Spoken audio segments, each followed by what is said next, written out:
ہمارے دو دشمن ہیں جو ہمیں جادہ مستقیم سے ہٹانے کے لیے دن رات کوشاں ہیں، ایک نفس اور دوسرا شیطان۔ نفس اور شیطان دونوں دشمن ہمیں راہ حق سے ہٹانے کے لیے دن رات جد و جہد میں ہیں اور ہمارے خلاف مساعی جد و جہد اور محنت کر رہے ہیں۔ ان میں جو نفس ہے وہ بڑا دشمن ہے یا شیطان بڑا دشمن ہے؟ عمومی طور پہ تو یہ کہا جاتا ہے کہ شیطان نے ہمیں ورغلا دیا، لیکن شیطان جب خود ورغلایا گیا، شیطان جب شیطان بنا تو اس وقت کوئی دوسرا شیطان تو نہیں تھا جس نے شیطان کو ورغلایا، وہ نفس تھا جو شیطان کو بھی شیطان بنا۔ نفس نے اندر سے سر اٹھا کے کہا تھا نا، انا خیر منہ، میں بہتر ہوں، اور باقاعدہ دلیل کھڑی کر لی اس کے نفس نے، خلقتنی من نار وخلقتہ من طین، مجھے تو نے آگ سے پیدا کیا ہے، اسے تو نے مٹی سے پیدا کیا۔ مٹی افضل نہیں ہوتی، مفضول ہوتی ہے، اور آگ اٹھتی ہے اوپر کو جاتی ہے، یہ افضل ہے، لہٰذا افضل مفضول کو سجدہ کیسے کرے؟ میں سجدہ نہیں کروں گا۔ باقاعدہ اس کے نفس نے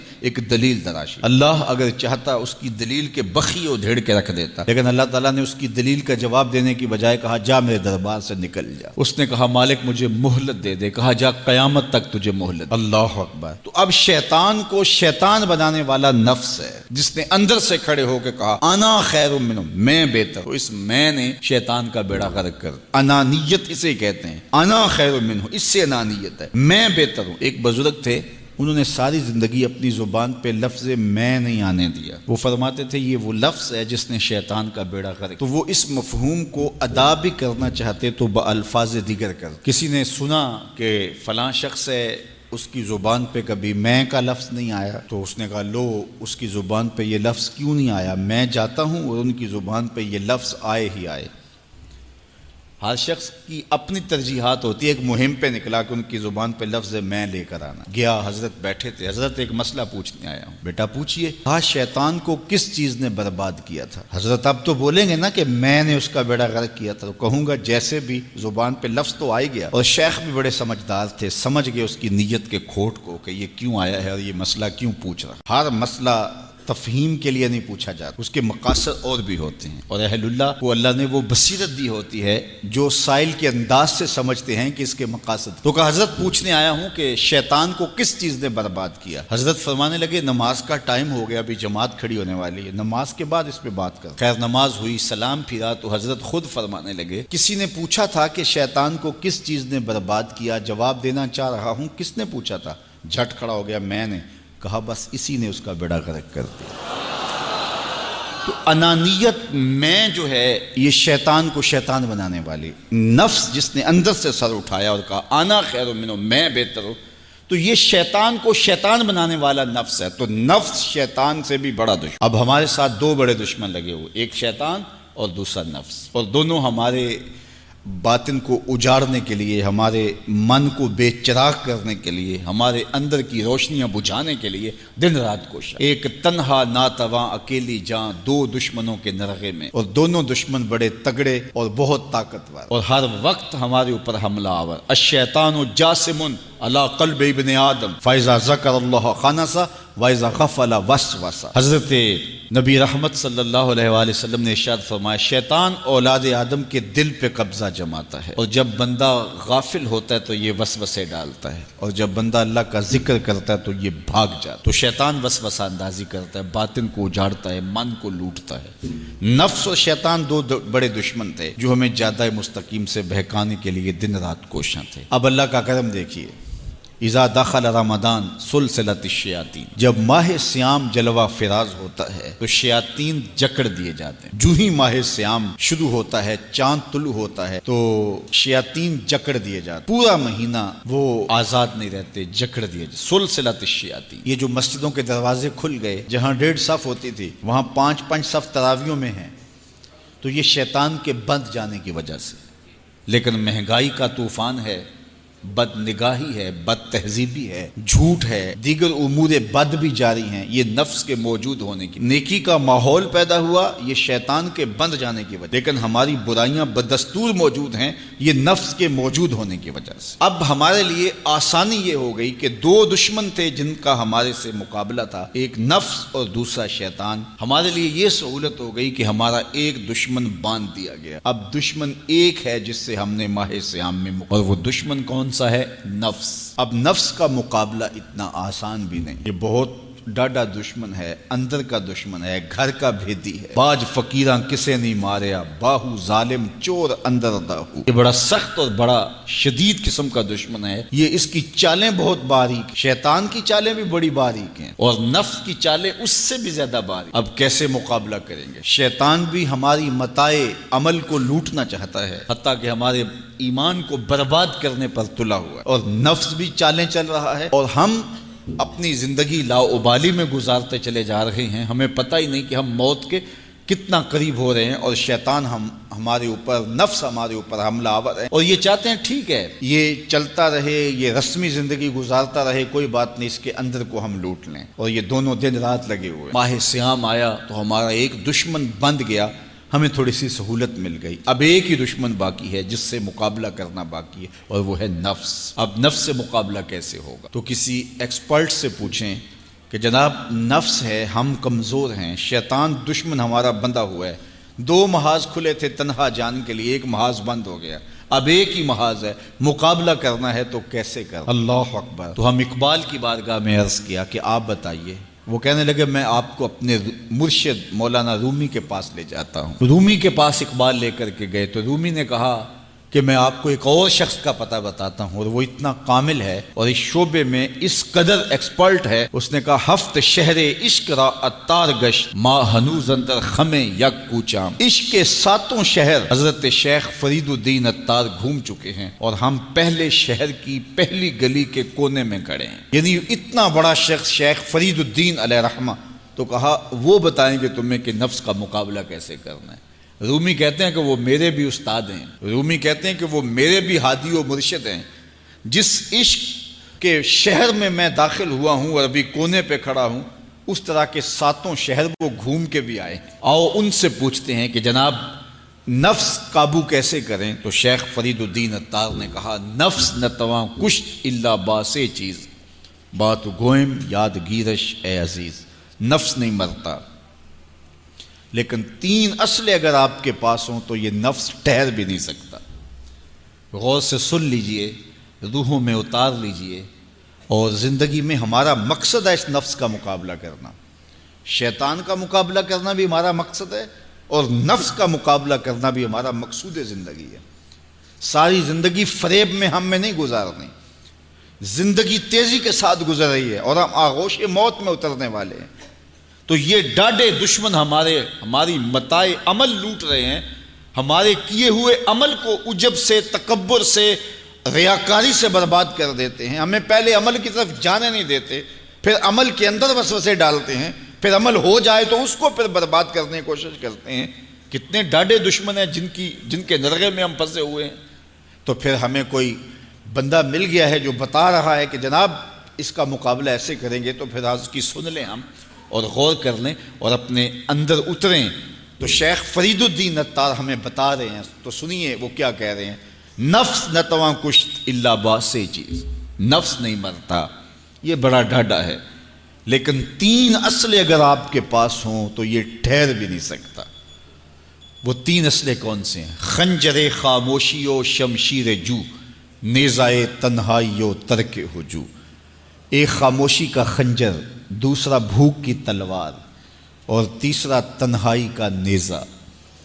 یہ 3 اسلحے تمہارے پاس ہوں تو پھر نفس ٹھہر بھی نہیں سکتا۔ خاموشی کے خنجر سے نفس پہ وار کیا جا سکتا ہے۔ میرے اور آپ کے آقا و مولا نے فرمایا من صامتا نجا، جس نے خاموشی اختیار کی وہ نجات پا گیا۔ ہماری زندگی کے جتنے بھی برے اعمال ہیں ان میں سے سب سے زیادہ برے اعمال ہماری زبان کرتی ہے۔ ہمارے ہاتھ بھی گناہ کرتے ہیں، کسی پہ ظلم کریں تو گناہ کرتے ہیں، ہمارے پاؤں بھی گناہ کرتے ہیں، برائی کے اڈے پہ چل کے جاتے ہیں، ہماری آنکھیں بھی گناہ کرتی ہیں، ہماری سوچیں بھی گناہ کرتی ہیں، ہم حرام کمائیں کھائیں تو پیٹ بھی ہمارا گناہ کرتا ہے، لیکن سب سے زیادہ گناہ ہماری زبان کرتی ہے۔ جھوٹ یہ بولتی ہے، غیبت یہ کرتی ہے، بہتان یہ لگاتی ہے، گالی گلوچ سب و شتم یہ کرتی ہے، گلے شکوے کا انداز، ناشکری کا لہجہ یہ اختیار کرتی ہے۔ اسی لیے میرے اور آپ کے آقا و مولا نے فرمایا جو تمہارے 2 جبڑوں کے درمیان ہے، یعنی تمہاری زبان، اور جو دو ٹانگوں کے درمیان ہے تمہاری پارسائی کی جگہ، ان دو چیزوں کی تم مجھے ضمانت دے دو، میں محمد تمہیں جنت کی ضمانت دے دیتا ہوں۔ تو اپنی زبان کی حفاظت کرنی ہے۔ دیکھیے یہ سننے کے لیے چیزیں نہیں ہیں محض، بلکہ ان پر ہم عمل کریں، اور آج سے ہی دیکھیے یہ موسم رحمت ہے، رحمت کی برکھا برس رہی ہے، اور یہ موسم نور ہمارے سیکھنے کے لیے ہے۔ تو ہم اپنے نفس کو کیسے قابو کریں گے؟ دو دشمن تھے، ایک بندھا ہوا ہے، چھوٹ کے کچھ نہیں کر سکے گا اگر نفس کو قابو میں کر لیا، اور اگر ہم نفس کنٹرول نہ کر سکے وہ تو جہنم کی آگ میں اور زنجیروں میں جکڑا ہوا پیچ و تاب کھا رہا ہے کہ یہ جو ٹوپیاں پہنے ہوئے مسجدوں میں جاتے ہو نا، میں عید کے دن نپٹ لوں گا تم سے، وہ تو اور نفس کے ساتھ مل کے ہمارا بیڑا غرق کرے گا اور ہمیں اور دور کر دے گا، اور ہماری باطنی اساس اور بنیاد اور کمزور کر دے گا۔ اس لیے ضرورت ہے کہ ہم اپنے نفس کو ان دنوں کے اندر کمزور کریں۔ اس کا پہلا نسخہ کیا ہے؟ خاموشی کا خنجر۔ آپ جب خاموشی اختیار کریں گے، زبان کو صرف ضرورت کے لیے استعمال کریں گے، تو پھر نتیجہ کیا ہوگا کہ آپ کے گناہ بہت کم ہوں گے، جھوٹ کم ہوگا، غیبت نہیں ہوگی، بہتان تراشی نہیں ہوگی، دیگر اعمال جو زبان کے ذریعے سے صادر ہوتے ہیں اور ہم گناہوں میں اضافہ کرتے چلے جاتے ہیں، تو زبان کو اگر کنٹرول میں کر لیں گے۔ اللہ اکبر! حضور علیہ السلام نے زبان کے کنٹرول کرنے کی تلقین کی، اور یہ بغیر ہڈی کے گوشت ہے، اس کو سنبھال لیا جائے، 32 دانتوں میں جکڑ کے رکھی گئی زبان ہے، لیکن یہ پھر بھی قابو میں نہیں رہتی۔ اس کو کنٹرول میں کر لو، اس کو قابو میں کر لو۔ ایک روایت میں آتا ہے جب صبح ہوتی ہے تو سارے اعضائے بدنیاں زبان کے آگے ہاتھ جوڑتے ہیں کہ بی بی تو نہ کچھ کرنا، تیری وجہ سے ہم سزائیں کاٹیں گے اور اذیتیں پائیں گے۔ تو زبان کو قابو میں کرنا، اور اس کا علاج کیا ہے؟ خاموشی۔ من صمت نجا، جو خاموش ہوا وہ نجات پا گیا۔ خنجر خاموشی، خاموشی کا خنجر ہو تو نفس کے لیے بہت بڑا وار ہے۔ دوسری بات، شمشیر جو، بھوک کی تلوار۔ بھوک کے ذریعے نفس کشی ہوتی ہے۔ نفس کا مقابلہ بھوک سے ہم کر سکتے ہیں، چونکہ جب بھوک ہوگی تو اس وقت بہت ساری خواہشات جو ہیں وہ دم توڑ جائیں گے۔ اللہ کے محبوب علیہ السلام کا ایک فرمان سنیے، بالخصوص نوجوانوں کے نام۔ یا معاشر الشباب من استطاع منکم الباء فلیتزوج فإنہ اغض للبصر واحسن للفرج فمن لم یستطع فعلیہ بالصوم فإنہ لہ وجاء۔ فرمایا اے جوانوں کے گروہ، تم میں سے جو نکاح کرنے کی طاقت رکھتا ہے وہ دیر نہ کرے، جلدی نکاح کر لے۔ کیوں کہ نگاہ اور پارسائی کی جگہ کا محافظ ہے، تمہاری نظر کو بھی محفوظ کرے گا اور تمہاری پارسائی، تمہاری عصمت کے جوہر کو بھی محفوظ کرے گا۔ تو اگر کسی کے پاس استطاعت ہے تو وہ نکاح کرنے میں دیر نہ کرے۔ فَإِن لَمْ يَسْتَطِعْ، اور اگر کوئی طاقت نہیں رکھتا، اس کے حالات ایسے نہیں ہیں کہ وہ نکاح کر پائے، فَعَلَيْهِ بِالصَّوْمِ، تو فرمایا وہ کثرت کے ساتھ روزے رکھے۔ فَإِنَّهُ لَهُ وِجَاءٌ، روزے اس کے لیے قاطع شہوات ہیں اور اس کی مشکلیں آسان کرنے والے ہیں۔ تو نوجوانوں کو اگر استطاعت نصیب ہو جائے تو وہ شرم نہ کریں، وہ نکاح کی طرف بڑھیں تاکہ ان کی عصمت کے جوہر کی حفاظت ہو سکے۔ لیکن کسی وجہ سے نکاح میں تاخیر ہے تو پھر وہ کثرت کے ساتھ روزے رکھیں۔ روزوں کی کثرت گناہ سے، شہوات سے، برائی سے، گناہوں سے انسان کو بچاتی ہے۔ تو کثرت کے ساتھ روزے رکھے جائیں تو روزہ بھوک جو ہے وہ نفس کشی کا ایک مؤثر ترین علاج ہے، اور یہ میرے اور آپ کے آقا و مولا نے بیان فرمایا۔ تو بھوک کی تلوار جو ہے یہ نفس کشی کا ایک مؤثر ذریعہ ہے، اور نفس کا سر کاٹنے کے لیے بھوک کی تلوار ہمیں ہر وقت حمائل کیے رکھنی چاہیے اور ہر وقت اپنے ساتھ لٹکا کے رکھنا چاہیے۔ کثرت کے ساتھ ہمیں روزے رکھنے چاہیے۔ تیسری بات فرمایا نیزہ تنہائی، تنہائی کا نیزہ۔ جب آپ عمومی طور پہ مجلسی زندگی میں ہوں گے تو بہت ساری خطائیں اور بہت سارے گناہ مجلسی زندگی میں آپ سے سرزد ہوں گے، تو جب آپ تنہائی اختیار کر لیں گے تو بہت سارے گناہوں سے بچ جائیں گے۔ حضرت شاہ نقشبند بخاری علیہ رحمہ فرماتے ہیں کہ فقیر کے لیے سب سے بہتر جگہ اللہ کا گھر مسجد ہے، یا پھر کامل شیخ کی صحبت ہے، یا پھر تنہائی ہے۔ چوتھی جگہ سوائے ہلاکت کے اور کچھ نہیں ہے۔ العافیۃ فی العزلہ، عزلت میں، تنہائی میں عافیت رکھی گئی ہے۔ اس لیے اپنے آپ کو ایسے ہجوم میں، ایسی جگہوں پہ لے جانے سے روکیں، اپنے آپ پر ضبط کریں جہاں نظر پاک نہیں رہتی، جہاں خیال کی پاکیزگی کا سامان نہیں رہتا، اور جہاں آپ کی جو ہے وہ آپ کی زبان محفوظ نہیں رہتی۔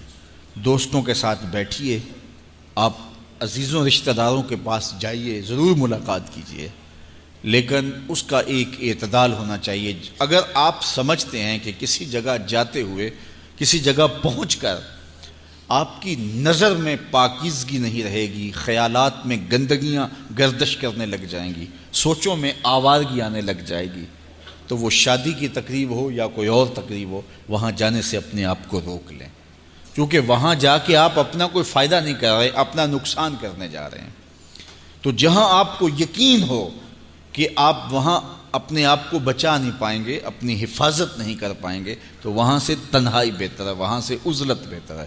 تو یہ تین چیزیں ہم اگر کر لیں تو یہ نفس کشی کا ایک مؤثر ذریعہ ہے۔ اب ماہ سیام کے اندر اللہ تعالیٰ یہ تینوں چیزیں ہمیں نصیب کرتا ہے۔ ہم زیادہ بولتے نہیں ہیں، روزے سے ہوتے ہیں، بلکہ فرمایا اگر تم سے کوئی شخص بحثے، کوئی الجھے، کوئی لڑائی کرنا چاہے، بدتمیزی کرے، تو اس سے کہو انی صائم، میں روزہ رکھا ہوا ہے۔ اور اسی طرح بھوک تو میسر ہوتی ہی ہوتی ہے۔ اور تیسری بات کہ عزلت بھی میسر ہو جاتی ہے، اس میں آپ ذکر کے لیے، فکر کے لیے، روزے میں آپ تلاوت کلام مجید کے لیے تنہائی اختیار کرتے ہیں۔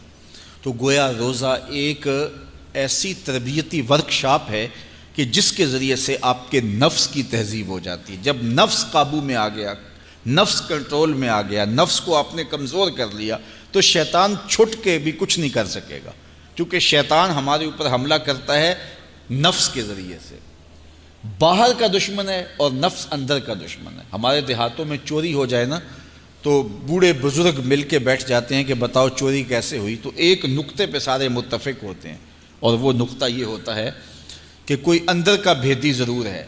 جب تک کوئی اندر کا بندہ نہیں تو باہر سے کوئی آ کے از خود چوری نہیں کر سکتا، تو کوئی اندر کا بندہ ضرور موجود ہے۔ نفس اندر کا بھیدی ہے اور شیطان باہر سے آ کر حملہ آور ہونے والا ہے۔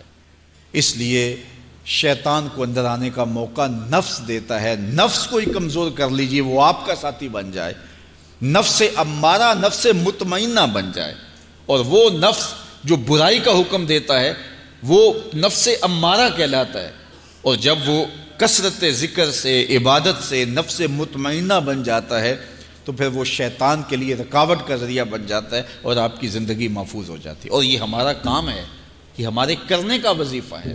دیکھیے حضرت انسان کو اللہ نے اختیار دیا، زندگی دی، فہم دیا، ادراک دیا، گناہ کی قوتیں اور نیکی قوتیں ساری اس کے ساتھ لگی ہوئی ہیں۔ اس نے صرف ایک لا ابالی شخص کی طرح زندگی نہیں گزارنی کہ جو سامنے آ گیا کھا لیا اور جو زبان پہ آ گیا بول دی، ایسا نہیں ہے۔ یہ تو انسان ہے، اس کو تو اپنی زندگی کی راہیں خود متعین کرنی ہے کہ میری دنیا آخرت کے لیے نفع بخش کیا چیز ہے اور نقصان دہ کیا چیز ہے۔ انا ہدیناہ السبیل اما شاکرا و اما کفورا، کہ ہم نے اس کو دونوں راہیں دکھا دی، وہدیناہ النجدین، اس کو پتہ ہے یہ اچھائی ہے یہ برائی ہے، اس نے اس سے اجالنا ہے اپنے اندر کو اور اپنے باطن کو سنوارنا ہے۔ تو ماہ سیام ہمارے لیے موسم رحمت اور موسم نور ہے، جو ہمارے اندر کی روشنی کا سبب اور ذریعہ ہے۔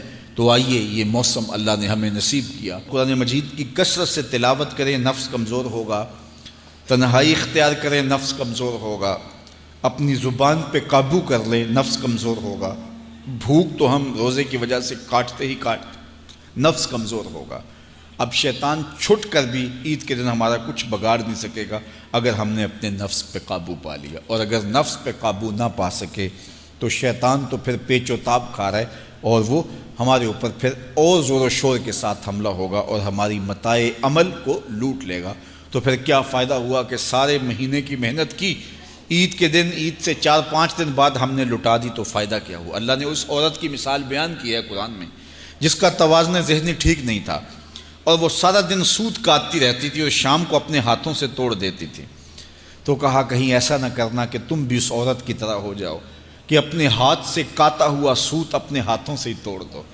پورا مہینہ بھوک کاٹی، پیاس کاٹی، تکلیفیں گوارا کی، اور شام کو جو ہے وہ اپنے ہاتھ سے ہی وہ سوت کاٹنے والی خاتون سوت توڑ دیتی ہے۔